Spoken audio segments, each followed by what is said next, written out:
The Arab world is a loose yet complex amalgamation of 22 countries in which a pan-Arab identity is the proclaimed ideal. Its citizens share a common language, a common history, and believe that they share a common destiny. But in its search for unity, Arab society has been pulled in opposite directions: past versus present, sacred versus secular, monarchy versus democracy. The Ottoman Empire had ruled the Arab world for 400 years, with the final straw coming in the 19th century, when Turkish efforts to centralize control led to strong anti-Turkish feelings. In reaction, the Arab cultural renaissance, known as the Nahda, revived in people a sense of identity. But a looming world war was about to reveal the fragility of this renaissance, on which the Arabs based their hopes of closing the gap between the dream and reality of unity.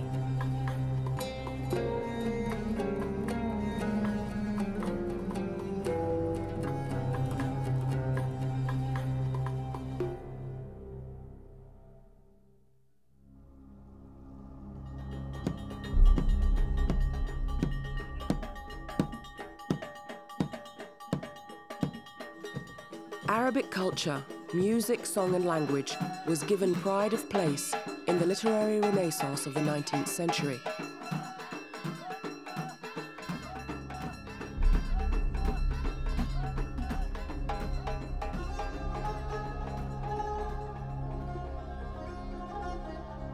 Struggling against Ottoman domination, Arab intellectuals and ordinary people alike yearned for a clear sense of purpose and direction, of the kind which had allowed their ancestors to build formidable empires and make the creative golden age of the Andalusian civilization possible. But while ideas of self-governance and national identity were taking form, they were full of contradictions between cultural, political and religious identities and majority and minority interests. In the middle of this debate, a conspiracy took place that was to betray the Arabs and shape modern Arab history.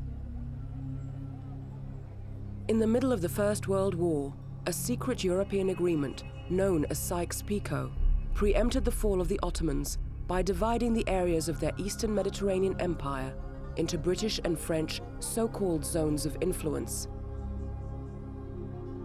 The agreement also said that Britain and France were prepared to recognize and protect an independent Arab state in the areas not under the direct control of London and Paris. The British representative Sir Mark Sykes believed that he had done a good job with his counterpart, François Picot. The deal with France not only met the demands of the colonial powers, but also met Arab aspirations for self-government. Unfortunately, the Europeans on the one hand and the Arabs on the other had very different ideas about the definition of the word independence. And yet no Arab intellectual or leader had had a clear image of the political future. But with the betrayal of Sykes-Picot, one feeling began to unite all the different factions. I think that feeling became Arabism when it had to converse, when it had to dialogue with the West. So you had to put your demands concerning independence and unity in a language which meets the dominant nationalism in Europe. So Arab nationalism is a way of, is a vehicle, if you want, for Arab demands of independence and unity addressed to Europe, because Europe was the colonial powers that dominated the region or sought to dominate the region with the collapse of the Ottoman Empire. The Sykes-Picot Agreement and its implications have become part of the collective consciousness of the Arabs. And on the Arab street, it has been a major factor in the shaping of attitudes towards the West.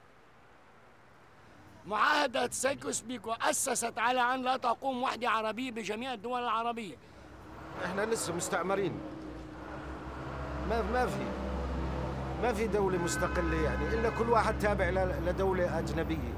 الوحدة يوم أمسك بزمامها زعماء للأسف كلهم مشترين ومباعين لحكومات غربية، فقدنا الرابط الحقيقي. More than a century before it was showered by American spin doctors with slogans about freedom agendas and good governance, the Arab world had a figure for whom these concepts were essential. Arabism before 1916 stood for an increased awareness of Arab history and language, asking for change within the Ottoman system and not necessarily political independence. But the imposition of Turkish as the language of schools and courts, Turkish controls over religious endowments, and the dismissal of local officials led to the adoption of Arabism as the expression of opposition to secularization and Turkish rule. Abdul Rahman al-Kawakibi, a Syrian journalist and lawyer, emphasized in his writings the necessity of standing against any kind of despotism, and especially Ottoman. Throughout his life, his main theme centered on the importance of the Arabs regaining the Islamic Caliphate from the Turks. ركز الكواكبي على موضوع العرب والعروبة خصوصاً بقصد تمييزهم عن الأتراك. Al-Kawakibi concentrated on the issues of the Arabs and Arabism from the point of view of differentiating them from the Turks. He also concentrated on religion because he was not only a political and social reformer, he was also a religious reformer. He concentrated on the fact that the Caliph should be an Arab cleric and not a Turk, like Abdul Hamid, who was Sultan and Caliph at the same time. From this perspective, we can say that Al-Kawakibi paved the way for the understanding of Arabism and its ideology. يعني فينا نقول إنه الكواكبي مهد لمفهوم العروبة أو للإيديولوجية العربية.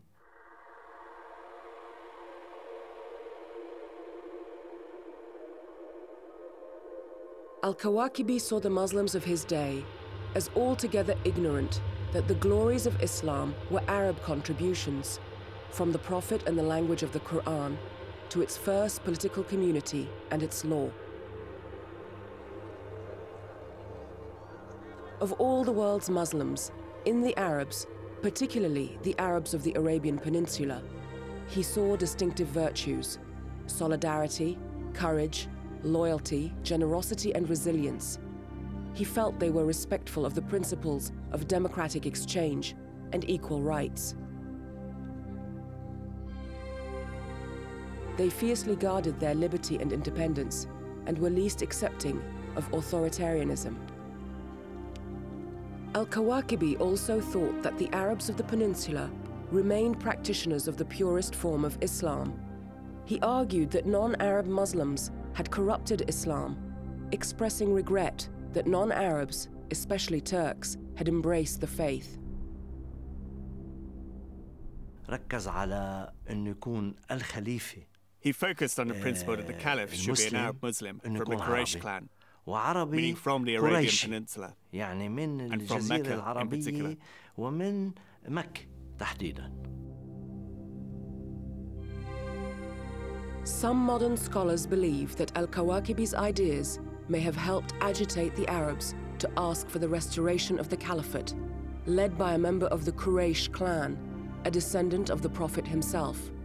In short, someone who was an Arab, was experienced, and was a leader.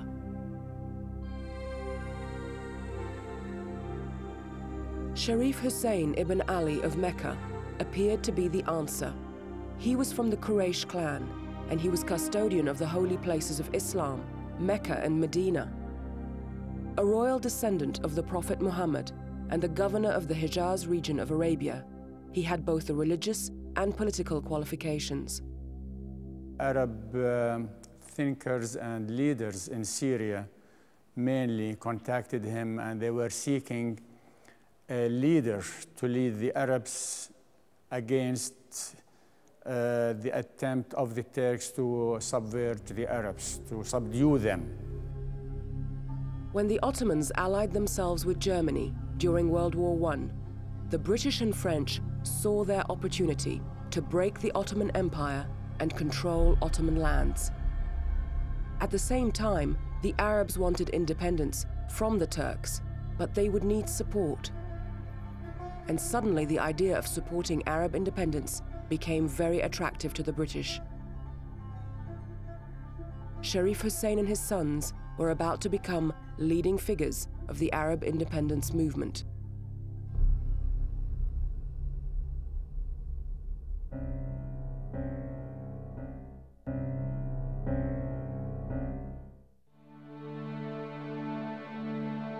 Hussein ibn Ali, the Sharif of Mecca and head of the Arab nationalist movement, entered into an alliance with Britain, following a secret exchange of letters with Sir Henry McMahon, the British High Commissioner and effective ruler of Egypt. In the McMahon-Hussein correspondence, which are 10 letters between 1915 and 1916, the British did promise Sharif Hussein at least sizable parts of what we now call the Arab East, yani Greater Syria plus Palestine, plus, of course, the Arab Peninsula, and what later became Iraq. The man was promised an Arab kingdom and himself as a king of this Arab kingdom. One possible line of reasoning which led to this British action is explained by the man whose name is most often associated with it, T.E. Lawrence, otherwise known as Lawrence of Arabia. We could see a new factor was needed in the East, some power or race which would outweigh the Turks in numbers, in output, and in mental activity. Some of us judged that there was latent power enough and to spare in the Arabic peoples, the greatest component of the old Turkish Empire. British support was important, probably decisive in launching the Arab revolt and supporting King Hussein. He needed arms and ammunition, and he needed advisors, and he got both. And here where you get important figures like T.E. Lawrence, who was an advisor for the armed forces, because the Arabs at the time didn't have the material power to launch a war against the Turks. Arab nationalists also supported Sharif Hussein, believing that with British support, he would be able to break Ottoman rule. Sharif Hussein began to plan his revolt. The nationalists began to plan for a new government to ensure that they would share power with Hussein, and the British began to plan how to control the Arabs. On the 10th of June 1916, Sharif Hussein declared a war of independence by symbolically firing a rifle at the Turkish barracks in Mecca. The Great Arab Revolt had begun. Prince Faisal, the third son of Sharif Hussein, was in fact the real leader of the Arab Revolt, as his father was too old to fight. Faisal's forces were limited, mainly composed of Bedouin warriors who conducted guerrilla operations, targeting Ottoman supply columns, attacking garrisons, and destroying railroad tracks.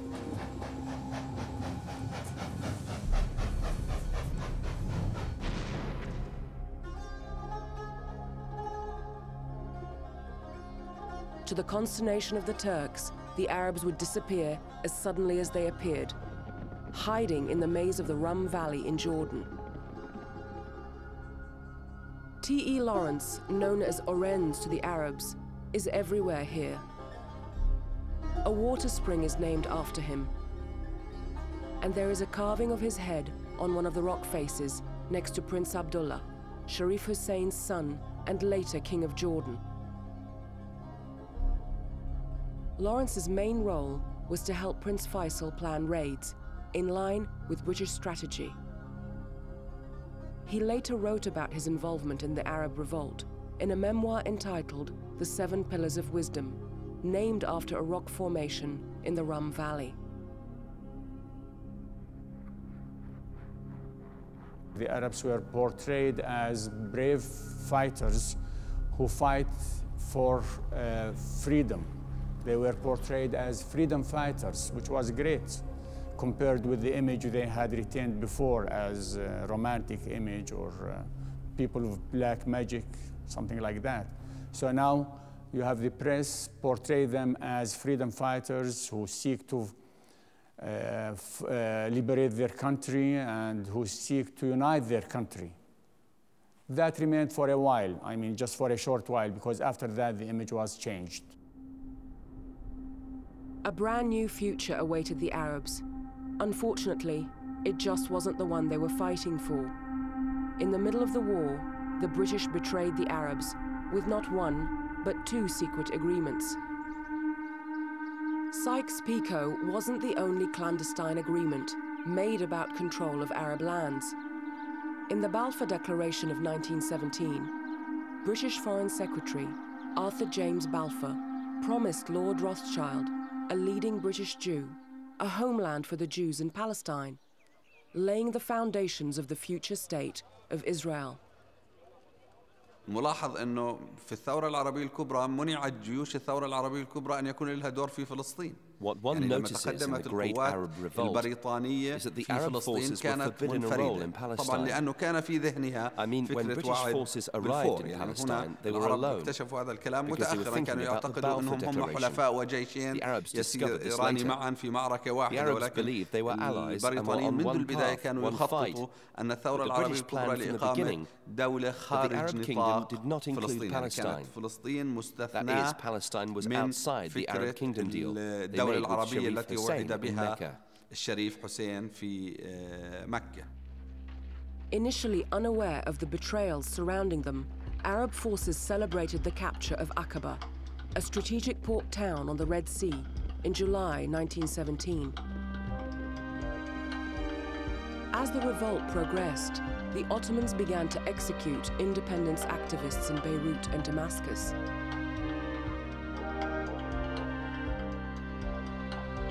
But in October 1918, Prince Faisal and Lawrence entered Damascus. The Ottomans fled.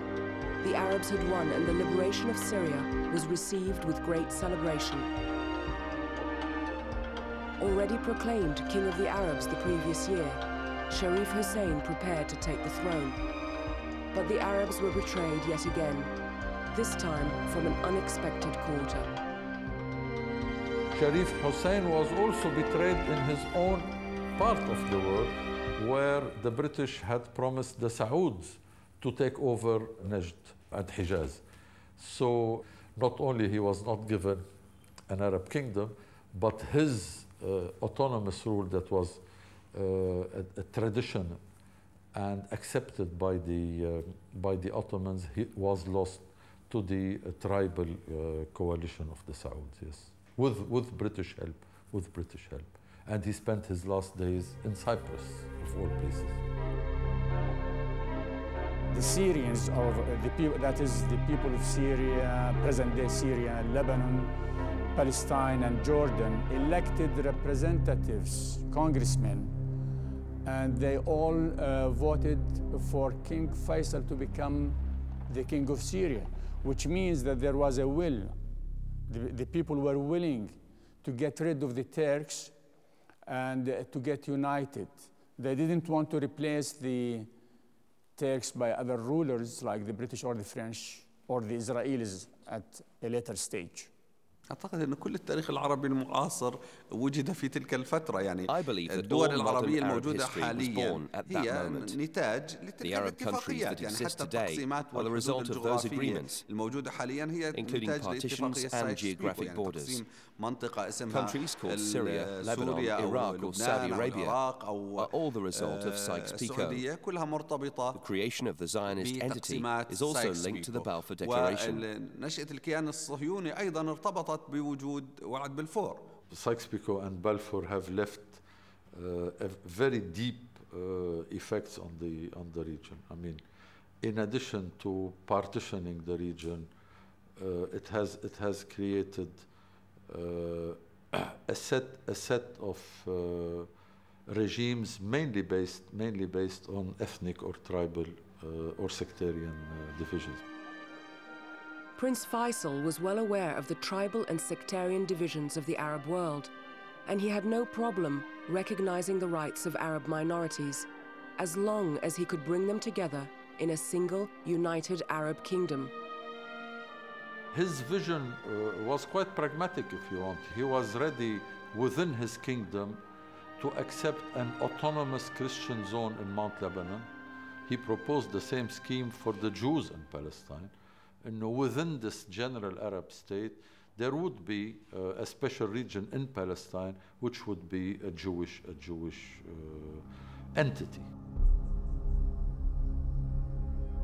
In early 1919, negotiations took place between Prince Faisal and Chaim Weizmann, a prominent Russian Jew who was head of the Zionist organization at the Paris Peace Conference, which was held by the Allies to negotiate the spoils of World War I. تعهد الأمير فيصل إذا قامت المملكة العربية كاملة ممكن ينظر في إعطاء وطن أو مكان تجمع لليهود في ظل المملكة المتحدة، وإذا لم يعطى العرب الاستقلال والمملكة المتحدة فإن هذا التعهد يعتبر لاغي. None of it mattered. At the same conference where Faisal and Weizmann signed their agreement, the Europeans prepared to openly take control of the former Ottoman territories. In July 1920, French forces defeated Faisal's new army at Maysalun and entered Damascus. The Arabs were once again under foreign domination. And for the first time, Arabs had to contend with national borders, which had never existed, even under Ottoman colonialism. The dream for Arab nationalists of unity and Sharif Hussein's vision of a united Arab kingdom ruled by an Arab caliph, a descendant of the Prophet, lay in ruins. But unbeknownst to either the Arabs or the colonists, the end of the First World War was also the beginning of the end of old world empires. New and powerful ideologies were on the rise, set to change the world forever.